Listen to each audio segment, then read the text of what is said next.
Madame, Jean-Luc Moudenc. Jean-Luc Moudenc. Jean-Luc Moudenc. Le maire de Toulouse, Jean-Luc Moudenc. Première agglomération.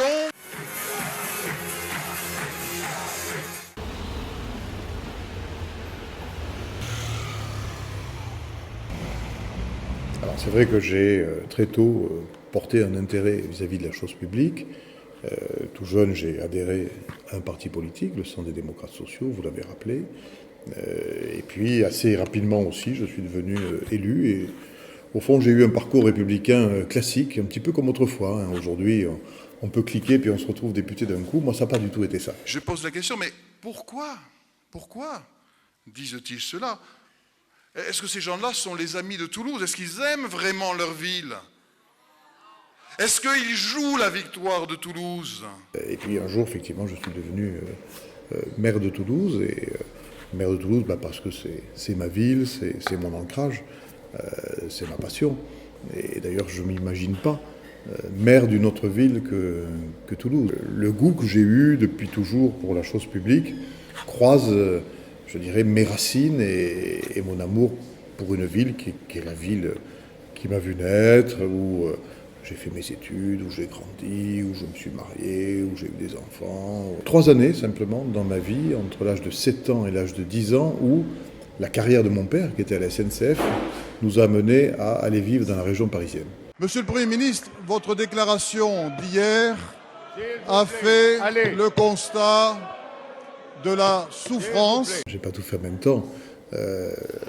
J'ai été député par exemple pendant 2 ans. Quand j'étais député, je n'étais plus conseiller général, je n'étais plus conseiller régional.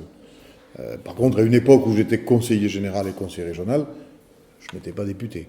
Je n'étais pas adjoint au maire non plus. Je n'étais pas maire non plus. J'ai la chance d'avoir de l'expérience. Alors certains aujourd'hui dénigrent l'expérience pour ne considérer que la nouveauté. Moi, je crois au contraire que dans les temps actuels, qui sont des temps assez difficiles, marqués par l'incertitude, malgré je dirais, une actualité trépidante, je crois à la force de la stabilité. Ce n'est qu'avec vous que la victoire est possible. La rupture, elle est possible, si les Toulousains la veulent.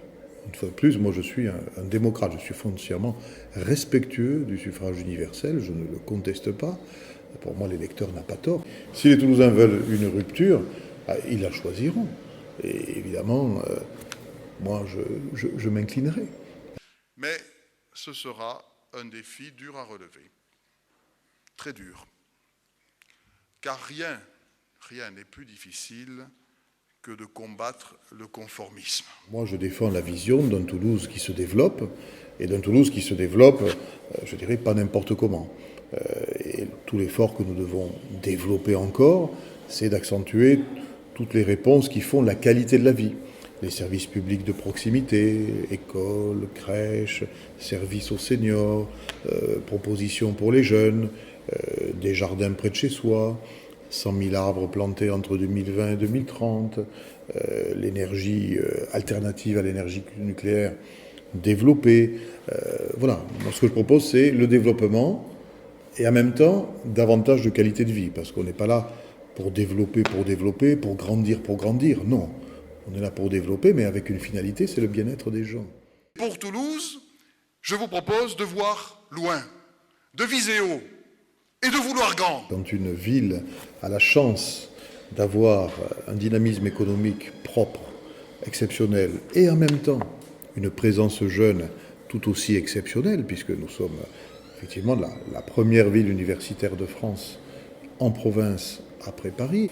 Et donc nous sommes là pour, je dirais, continuer à, garantir les services rendus aux jeunes sur le plan culturel, sportif, les facilités, et puis essayer d'aller plus loin.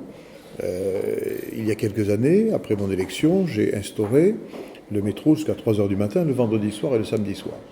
C'est un service considérable à la jeunesse, à la fois pour qu'elle puisse se distraire, mais aussi qu'elle ait en contrepartie la sécurité pour, rentrer un petit peu tard dans la nuit et que les parents ou les proches ne s'inquiètent pas. Et puis c'est aussi un soutien à l'économie, notamment à l'économie du centre-ville, qui a beaucoup souffert. Ce que je propose, c'est que nous étendions cette facilité le métro jusqu'à 3 heures du matin, le jeudi soir également. Nous sommes aujourd'hui la seule grande ville de France qui ait un métro jusqu'à 3 heures du matin, 2 soirs par semaine. Je propose que d'ici quelques mois, pour la prochaine rentrée universitaire, en octobre 2020, nous soyons la seule grande ville de France à proposer ce service-là 3 soirs par semaine. Osons